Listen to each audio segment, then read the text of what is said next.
Mesdames et messieurs, bienvenue dans cette nouvelle vidéo. Aujourd'hui, je viens vous parler de la pleine lune du 19 août 2024 qui aura lieu en astrologie occidentale à 27 degrés du Verseau.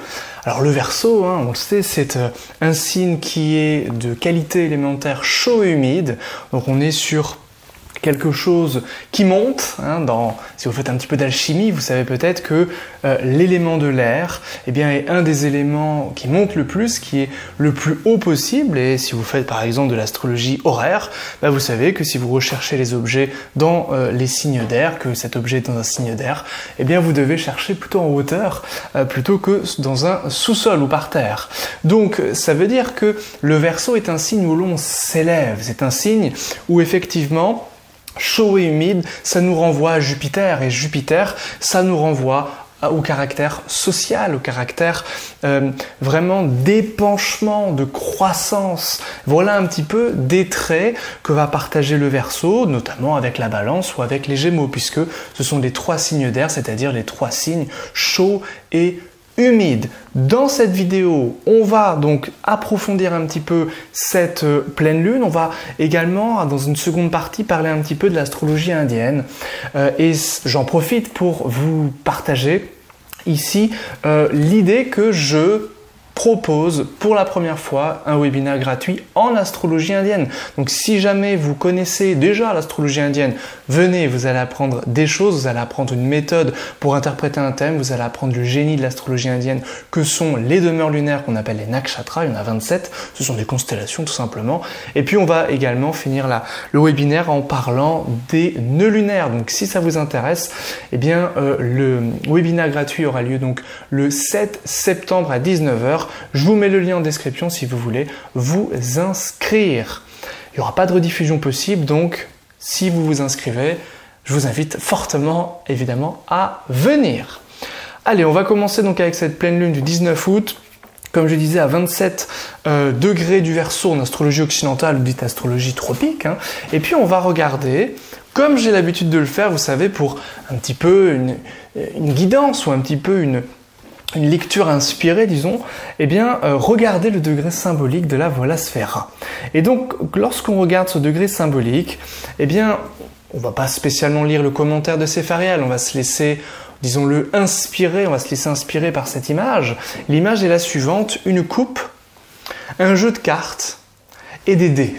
Bon, ça c'est assez intéressant, puisqu'on est là sur, effectivement, cette introduction que je vous ai évoquée par rapport à quelque chose de léger, les signes d'air, à quelque chose qui s'élève, à quelque chose où on est de l'ordre de Jupiter, c'est-à-dire c'est un signe sanguin, c'est le signe de la sociabilité, c'est le signe des plaisirs, les signes sanguins, les signes d'air, et donc là on est bien sur cette image qui renforce encore une fois cette idée-là. Une coupe, un jeu de cartes et des dés. Alors c'est très intéressant puisque on se rend compte que la coupe, il y a une liqueur dedans, généralement de l'alcool. Une coupe de vin, on ne dit pas une coupe d'eau, généralement c'est une coupe de vin.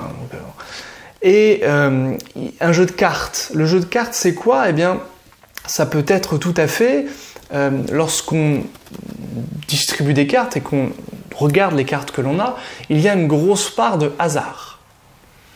Donc déjà, j'essaie de regarder les différentes symboliques, avec la part d'ivresse, avec la coupe, donc quelque chose peut-être au niveau des effluves, quelque chose qui nous fait monter, comme le Verseau. On sait que le Verseau, c'est un signe qui renvoie à Saturne. Saturne, c'est la dernière planète visible à l'œil nu, c'est la planète la plus éloignée du Soleil, donc on est sur une planète qui fait la frontière entre le monde visible et le monde invisible, ou ici entre peut-être la réalité et le rêve, la coupe de vin qui enivre.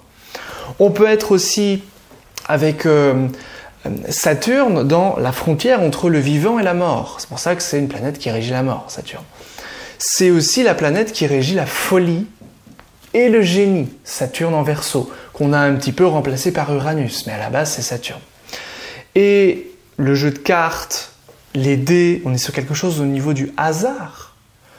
C'est laisser sa vie peut-être avec plus de lâcher prise, peut-être faire confiance, comme cela, dans l'existence, sur ce qui peut advenir.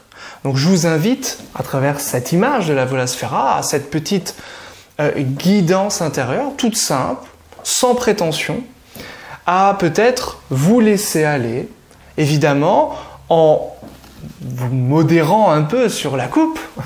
Ici, ce n'est pas des coupes de je sais pas quoi, c'est une seule coupe. Une coupe, un jeu de cartes et des dés. Donc on est sur l'idée que vous pouvez tout à fait accueillir des gens chez vous, que vous pouvez être dans cette approche du lâcher-prise, de l'accueil, être dans cette approche du plaisir, du jeu, tout en, évidemment, étant dans la modération, on est sur une seule coupe, pour ne pas non plus tomber dans quelque chose de, dirais-je, perdre totalement pied, hein, avec cette pleine lune, qui quand même, il faut le noter, est au carré d'Uranus. Donc c'est intéressant de remarquer ça, puisque la Lune est en Verseau, qui est, selon l'astrologie moderne, une des demeures, un des domiciles d'Uranus, et Uranus, au carré donc de cette Lune, eh bien, c'est comme s'il y avait une réception. Et ici, une réception mutuelle, puisque Uranus occupe l'exaltation de la Lune, et la Lune occuperait le domicile d'Uranus, selon les modernes. Donc ce carré, en réalité, il est beaucoup plus léger, beaucoup plus, je dirais-je, sympathique que prévu. C'est-à-dire que Uranus-Lune, on est sur des éclairs de génie. Uranus en Taureau, on est sur l'idée, encore une fois, de sensualité lorsque c'est activé par la Lune, ici c'est le cas. Et la Lune en Verseau, on est sur cette idée, on l'a vu, de génie, de folie, d'illusion. En astrologie indienne, justement, le nœud nord, qu'on appellera Rahu, est considéré pour certains astrologues de l'Inde comme justement le domicile du nœud nord, puisqu'on ne va pas considérer Uranus, Neptune, Pluton en astrologie indienne. Et le Rahu, le nœud nord, c'est quoi? C'est justement toute cette notion de folie, de génie, d'ivresse, d'illusion, de flou, de confusion. Et ça, c'est très intéressant de retrouver ça ici. Lune, Uranus, qui sont en aspect partile. Et donc, évidemment, on peut s'attendre aussi, pourquoi pas, à ce que ça chauffe un petit peu dans le monde, à des événements imprévus, inattendus, soudains. Parce que Uranus, c'est ce que ça engendre, évidemment. Donc déjà, on a cette grande ambiance, cette grande énergie avec cette Lune et Uranus. Alors on va faire maintenant, on va parler un peu de Mercure, parce que Mercure, il est quand même rétrograde en ce moment. Il est dans le signe du Lion, donc il est chez le Soleil. Et le Soleil, eh bien, il ne rend pas combuste les planètes, c'est-à-dire il ne brûle pas les planètes, lorsque la planète est dans le même signe quand elle est dans le domicile du Soleil ou dans son lieu d'exaltation, c'est-à-dire le Lion ou le Bélier, autrement dit. Pour plus d'infos, je vous renvoie à l'excellent livre de Mashallah sur la réception où il l'évoque. Mashallah, c'est 8e siècle, 8e, 9e siècle. Donc, le Mercure, il est magnifié ici. Alors certes, il est rétrograde, donc il y a quand même cette idée d'une forme de contrariété dans ce que peut régir Mercure, notamment si vous êtes dans Mercure diviseur, en fonction de ce que régit Mercure dans votre thème, et là il faudrait voir plus précisément dans votre thème, mais surtout, le Mercure, il tend à être magnifié, il est, si vous voulez, c'est comme s'il avait un antidote qui résistait au Soleil. Donc le Soleil, évidemment, s'il ne crame plus, il magnifie ce qu'il touche. Et le Mercure, il est en opposition à cette Lune, à cette pleine Lune. Donc ça peut être quand même l'idée de préparer un discours, de préparer ce que l'on a à dire pour exposer ce discours, exposer ce qu'on a à dire à un grand nombre de personnes. Ça peut être tout à fait, en fonction bien entendu du thème, ça ne va pas être vrai pour tout le monde, mais en fonction de votre thème, de votre de vos périodes également de vie, eh bien ça peut être quelque chose, voilà, comme Mercure est rétrograde, on prend le temps de faire les choses. On va très certainement s'y prendre à plusieurs fois lorsque on va avoir affaire à des déplacements, lorsqu'on va avoir affaire à de la communication. Peut-être que on va avoir des délais, des retards dans les réponses que l'on attend. Peut-être qu'un déplacement sera annulé et qu'on va devoir reporter. Tout ça, c'est normal, c'est du Mercure rétro qui sera ici activé par cette opposition de cette lune, donc de cette pleine lune. Et justement, cette pleine lune, elle va mettre en évidence ce Mercure, cette communication qui peut être à la fois connue de tous, à la fois embellie et en même temps qui doit prendre le temps de se préparer, de planifier tout simplement cette communication avec Mercure rétrograde. Alors, qui va pouvoir bénéficier quand même de ces énergies de magnificence, hein, si je puis dire, de Mercure également, de la communication? C'est particulièrement les troisièmes décans du Lion, de la Balance, des Gémeaux, du Bélier et du Sagittaire. Particulièrement vous qui pouvez, voilà, prendre le temps comme ça pour échanger, pour construire aussi votre pensée avant de proposer ce que vous avez à dire à un grand nombre, par exemple en faisant des vidéos, hein, comme je le fais ici, tout simplement. Vénus, elle, se retrouve un petit peu, on va dire, à contre-courant, parce que elle est à la fois dans son lieu de chute, cette Vénus, mais pas seulement. Elle est aussi en décan et elle est aussi en triplicité. C'est-à-dire que Vénus, elle est à la fois débile et à la fois dans ses dignités. Donc ça, c'est très paradoxal. C'est-à-dire que cette Vénus, elle peut apporter ses fruits de beauté. On a envie de faire des choses dans les relations, on a envie de faire des choses qui nous font du bien, pour notre bien-être, pour notre plaisir. Et en même temps, cette chose finira par capoter tôt ou tard, parce que Vénus se retrouve quand même dans son lieu de chute. Vénus, elle se retrouve ici quand même en opposition à Saturne, qui en astrologie occidentale sont deux planètes ennemies, ce qui n'est pas le cas de l'astrologie indienne, c'est un petit peu différent. Mais ces deux planètes se retrouvant donc en opposition, ici, Saturne étant rétrograde, ça contrarie fortement les relations, ça contrarie fortement le bien-être, particulièrement pour qui? Eh bien, particulièrement pour les deuxièmes décans de la Vierge, du Sagittaire, des Gémeaux et des Poissons. Particulièrement vous. Maintenant, on va parler de Mars. Mars, donc, qui est en conjonction avec Jupiter. Donc là, on est vraiment sur l'activité intense, la production intense, hein, Mars-Jupiter. On est sur deux planètes d'activité, sur deux planètes chaudes, sur deux planètes qui veulent un petit peu se la donner, si je puis dire. Donc, Jupiter, lui, est en exil, hein, donc il est très mal positionné. Et Mars sera, lui, en décan et en terme. Donc lui, il est très bien positionné, le Mars. Donc Mars est dans deux de ses dignités mineures, ce qui correspond à une dignité majeure, hein, en astrologie traditionnelle. Et donc le Mars, c'est vraiment... il est puissant. Il est puissant. Alors on va pas parler vraiment du thème de la France, ce serait trop long. Et ici, il est quand même très fort, ce Mars et ce Jupiter. Ils sont forts parce qu'ils sont angulaires. Et le Mars, c'est quand même l'idée d'une forme d'activité puissante. Pour qui? Eh bien pour les troisièmes décans, il est vraiment au bord, il est à 19 degrés 59 minutes. Donc vraiment pour les troisièmes décans, des Gémeaux, du Lion, du Bélier, du Verseau et de la Balance. Voilà pour cette activité, cette prise d'initiative, l'idée vraiment d'être dans l'action. Alors attention pourtant pour les troisièmes décans Vierge, Poisson et Sagittaire, parce que vous pouvez utiliser cette énergie de manière un peu trop intensive, puisque ce sont des signes en opposition et en carré, et on sait que les aspects d'opposition et de carré sont beaucoup plus forts que ceux de sextile et de trigone. Donc ici le Mars peut faire un petit peu plus de surmenage, de dégâts, si je puis dire, à la santé, surtout si votre ascendant est dans ces signes, donc troisième décan, Vierge, Sagittaire, Poisson, et éventuellement Gémeaux également. Voilà ce que j'avais à vous dire concernant l'astrologie occidentale, très rapidement ici.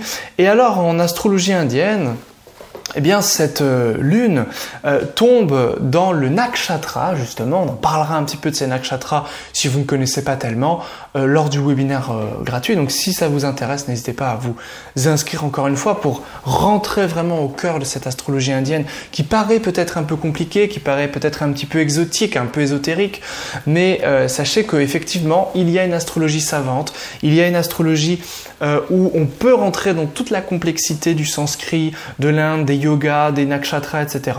Mais à contre-courant de cette astrologie savante, il y a une astrologie qu'on dit un petit peu plus des campagnes, et c'est cette forme d'astrologie que je vais vous présenter au contraire durant ce webinaire. Donc si ça vous intéresse, si vous ne connaissez rien de l'astrologie indienne, ou si vous voulez au contraire approfondir vos connaissances de l'astrologie indienne, n'hésitez plus, j'en perds mon latin, n'hésitez plus et puis inscrivez-vous si ça vous intéresse. Donc cette lune sera dans le nakshatra qui s'appelle Dhanishta. Dhanishta, c'est un nakshatra régi par Mars. On retrouve cette force, cette puissance. Cette lune, elle est à 3 degrés du Verseau, dans la constellation du Verseau. On retrouve cette idée avec Rahu qui va régir le Verseau, avec Saturne qui va être également régent du Verseau. Et on retrouve ce Mars, parce que forcément si la Lune est dans le nakshatra Dhanishta, Mars va être activé également, le Mars qui lui est en Taureau. On retrouve, vous voyez, certaines symboliques qu'on a déjà vues. Mars en Taureau, Mars c'est le désir irascible, c'est l'idée de se battre pour ce que l'on veut obtenir ou pour défendre ce que l'on a déjà. Et le Taureau, on est encore dans cette approche de la recherche des sens, du plaisir, du bien-être notamment. Donc on est dans cette activité-là quand même très très puissante avec ce Jupiter-Mars en Taureau. Et puis la Lune en Dhanishta, Dhanishta c'est la musique. Dhanishta c'est l'idée que c'est en lien avec le rythme, avec les tambours. Donc amusez-vous, écoutez de la musique, écoutez du tambour, achetez-vous peut-être un tambour chamanique, faites peut-être des voyages chamaniques, faites des choses un petit peu de cet ordre-là.